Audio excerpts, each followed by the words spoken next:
coucou tout le monde, on se retrouve pour faire le bilan du Ice Cream Summer Challenge que j'ai plus ou moins essayé de réaliser cet été. Je reprends ma petite anti-sèche du coup pour refaire le point sur les catégories, le livre que j'ai choisi de base, est-ce que je l'ai lu, est-ce que je l'ai pas lu, est-ce que j'ai réussi à le remplacer. Vous allez voir que j'ai réussi à répondre à 3 catégories avec les livres de base et j'ai tout remplacé. Donc on va faire le point ensemble. Vraiment les challenges et moi j'ai vraiment du mal parce que je m'impose des livres pour lesquels à l'instant T j'ai envie de les lire, de les découvrir, ils me font vraiment envie. Au fur et à mesure mes envies changent, mes moods changent, mon état d'esprit change et du coup mes lectures changent et ça se ressent vraiment, j'ai vraiment du mal avec les challenges. Mais au bout d'un moment faut que je me mette des claques aux fesses et que je réponde à ces challenges et que j'essaye de me défier pour sortir des livres qui traînent dans ma pile à lire depuis beaucoup trop longtemps. Donc on va reprendre le Ice Cream Summer Challenge. Il y avait 4 catégories et dans ces 4 catégories il y avait 3 sous-catégories à chaque fois. La première catégorie, la mer accompagne le soleil.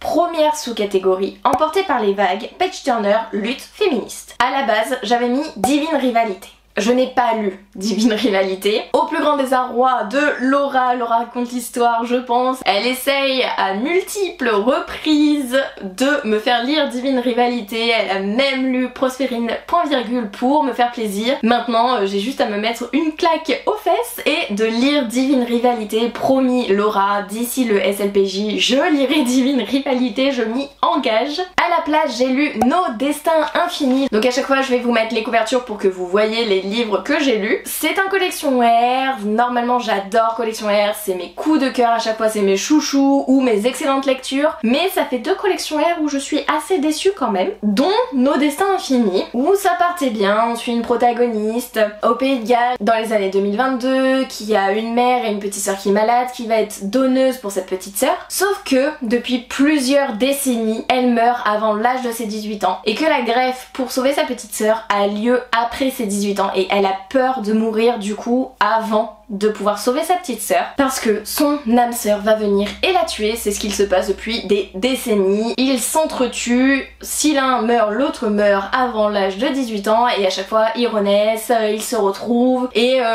le cycle se répète. Et en parallèle du coup de l'année 2022 on a des retours en arrière de leurs différentes vies passées pour comprendre le pourquoi du comment ils s'entretuent. Dans le principe c'était bien, mais dans les faits je sais pas, j'ai pas su m'attacher au personnage, j'ai pas su être imprégnée de l'histoire. Je pense que c'était peut-être pas le bon moment pour lire ça, mais ça a pas été forcément une très bonne lecture, une excellente lecture. Ça a été une bonne lecture, fluide, qui passe, qui s'écoute en audio, mais pour lequel j'avais pas ce besoin de lire d'une traite. J'arrivais à poser le livre, j'arrivais à aller voir un autre livre entre temps, enfin j'étais pas hypée et attirée par ce livre autant que je pense que j'aurais pu l'être si c'était un autre moment où, je sais pas, normalement vers un collection R je m'y plonge les yeux fermés et en ce moment je suis un petit peu réticente avec les collections R, donc on verra avec les prochains collections R, mais celui-ci et un autre dont je vais vous parler prochainement, voilà, c'était pas foufou pour des collections R, moi qui adore cette maison d'édition pour laquelle c'est ma maison d'édition chouchou coup de cœur qui m'a donné envie de lire.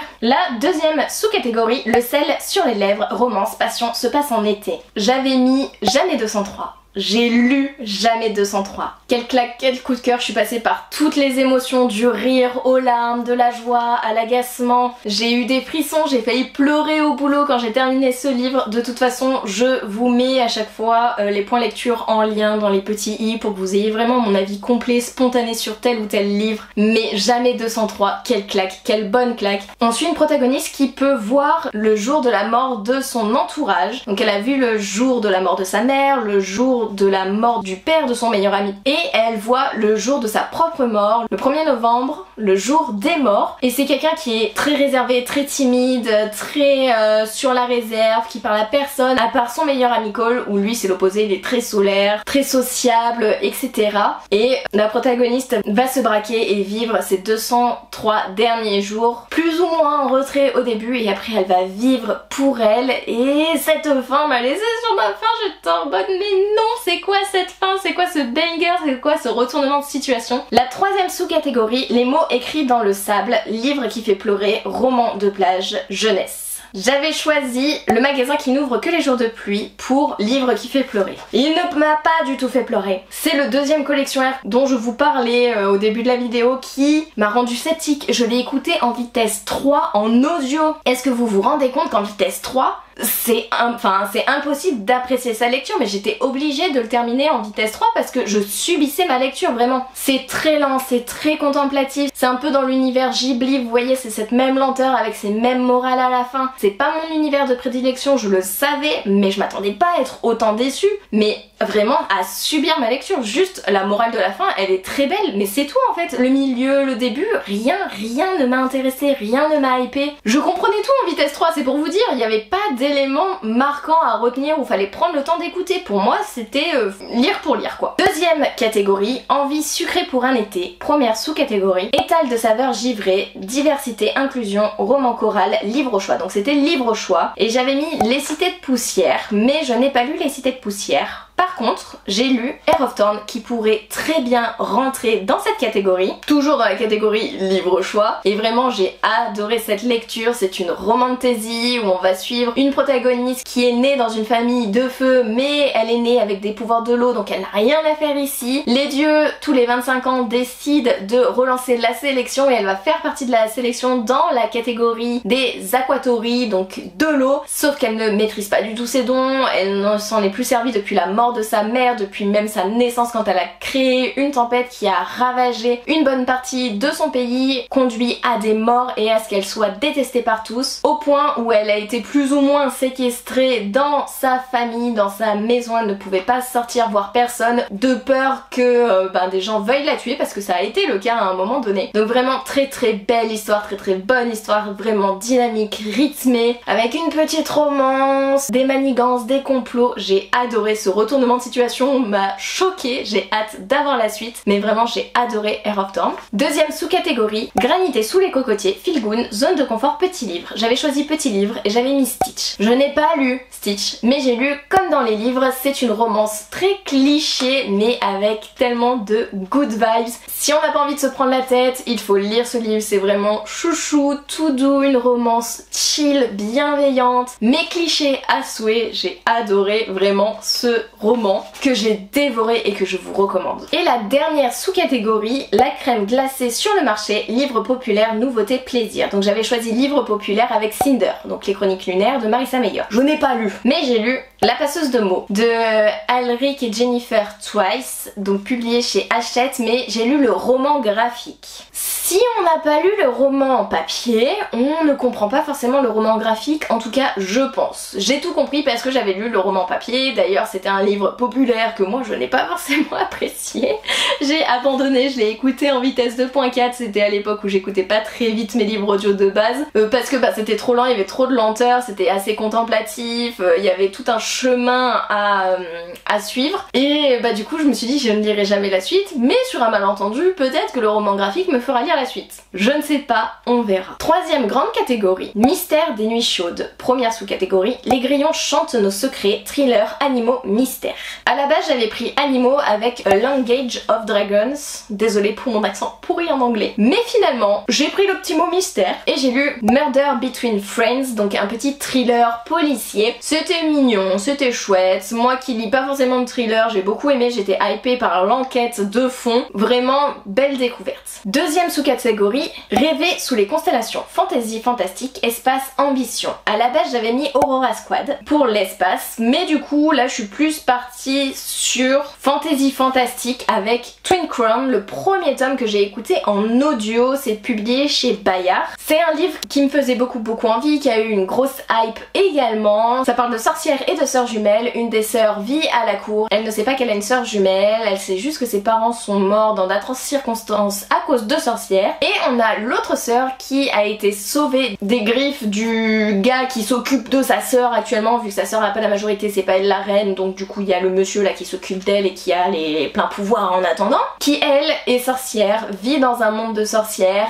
et elle est en mode je veux retourner la situation, je veux avoir gain de cause, je veux que cet homme qui peut-être a tué ma famille, ou en tout cas a entraîné la mort de mes parents subisse ma vengeance. Du coup, la sœur sorcière qui sait qu'elle est sorcière prend la place de la sœur qui ne sait pas qu'elle est sorcière. Et vraiment, c'était chouette comme lecture, belle découverte, mais j'ai pas compris la hype. Peut-être que j'arrive trop tard, peut-être que du coup, vu qu'il y a une grosse hype, j'en attendais beaucoup. En tout cas, c'était une bonne lecture, mais sans plus. Je lirai la suite, enfin j'écouterai la suite en audio car ça m'intrigue beaucoup. Mais voilà, juste bon moment de lecture. Troisième sous-catégorie, reflet de lune sur l'eau noire, polar, drame, introspection. J'avais choisi drame avec Le premier qui meurt à la fin de Adam Silvera. Je ne l'ai pas lu, mais j'ai tellement envie de le lire là en ce moment, donc il va pas tarder à sortir. Je voulais pleurer, donc j'ai lu Écrit notre histoire de Tilly Cole. Je vous laisse aller voir le vlog juste ici avec mon avis direct au fur et à mesure de ma lecture, où je pleure à chaudes larmes mais en même temps où je rigole. Vraiment, Tilly Cole, elle sait me faire pleurer, elle sait comment me toucher au plus profond, elle sait comment me remettre en question et ne plus savoir quoi lire après. C'est une histoire où on va suivre deux protagonistes qui sont presque adultes, ils ont 16 ou 17 ans, je ne sais plus exactement, et qui sont porteurs de leucémie, qui ont tout fait, les chimiothérapies, les immunothérapies, les radiothérapies, les traitements médicamenteux, et qui sont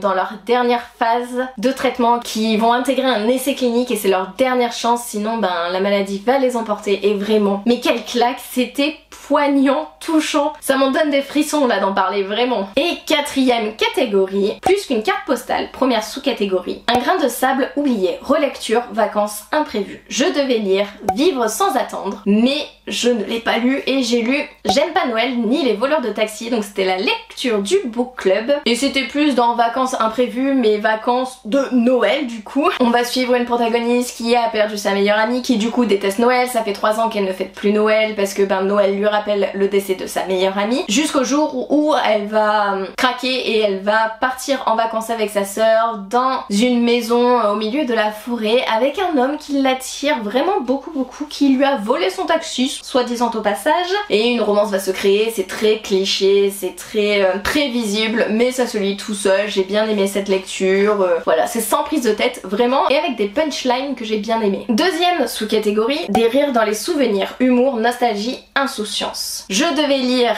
Les 100 de Cass Morgan, j'ai lu Le Requiem des souvenirs de Victor Dixon. Et vraiment c'est un livre nostalgique parce que c'est la fin de cette saga que j'ai adoré et je suis en mode ce tome-ci pourrait avoir encore plus d'éléments, encore plus d'enquêtes, de mystères. Ça peut pas se terminer comme ça. Pour moi, il y a besoin d'autres tomes, il y a besoin d'autres écrits de Victor Dixon. On peut pas arrêter le souvenir des Requiem comme ça. C'est une fin ouverte, je déteste les fins ouvertes. Pour moi, il y aurait pu avoir une mort, c'est pas grave si ce personnage-là mourait. J'aurais été plus d'accord avec du coup la fin, avec ce tome-ci. C'est très contemplatif et très lent, mais en même temps il y a des passages où c'est très rythmé avec beaucoup d'enquêtes, de complots, de manigances et tout. Vraiment il y a les deux extrêmes et ça fait un bon équilibre dans cet ouvrage. Mais je voulais pas quitter les Desperados, je voulais pas quitter Jeanne de Froidelac, je voulais pas quitter l'univers en fait de Vampiria. Et la dernière sous-catégorie, bracelet tressé de l'amitié, amitié, lien, adolescence. Je devais lire Le Code et j'ai lu Le Code. C'est une lecture assez mitigée. Au début j'étais en mode le Code des bros, le Code des bros, il a bon le Code des bros. Au bout d'un moment t'aimes cette fille et ben tu t'en fiches, tu assumes tes sentiments, tu assumes ce que tu ressens pour elle et puis basta. Et petit à petit ben tu comprends qu'il y a un enjeu entre l'amitié, l'amour, c'est fluide, ça se lit, je l'ai dévoré, mais c'est pas non plus la lecture de l'année. Voilà pour ce point sur le Ice Cream Summer Challenge. En vrai, les livres que j'ai lus rentraient dans les catégories, donc ça va en vrai, j'ai répondu au challenge, pas avec mes lectures de base. De toute façon, je vous l'avais dit dans la vidéo de présentation du challenge que j'allais forcément pas lire tous les livres, que j'étais même sûre de pas en lire du tout, il me semble. Mais du coup, voilà, j'ai pu compenser, les remplacer et répondre à toutes les catégories finalement. J'avais dit que je lirais plus de 20 livres sur juillet et août. Il me semble que j'ai pas lu plus de 20 livres entre ces 2 mois, je suis presque à 20, je crois que je suis à 19 si je dis pas de bêtises. Mais en tout cas j'ai pas répondu à mon double challenge. En tout cas le Ice Cream Summer Challenge est bouclé, j'ai terminé ce challenge en lisant des livres qui ont répondu à toutes les catégories. Je suis contente, je suis fière de moi. On verra l'année prochaine si je le refais ou pas. J'espère que cette vidéo vous aura plu, n'hésitez pas à me dire s'il y a des titres que vous avez aimé, pas aimé, si vous êtes d'accord avec moi ou pas, si vous êtes déçus, s'il y a des livres que vous allez ajouter à votre wishlist, d'autres que vous allez enlever, s'il y a des livres du coup où je vous ai intrigué que vous allez les sortir de votre pile à lire. N'hésitez pas à me dire tout ça en commentaire et moi je vous laisse, je vous fais des bisous et je vous dis à une prochaine vidéo. Bye!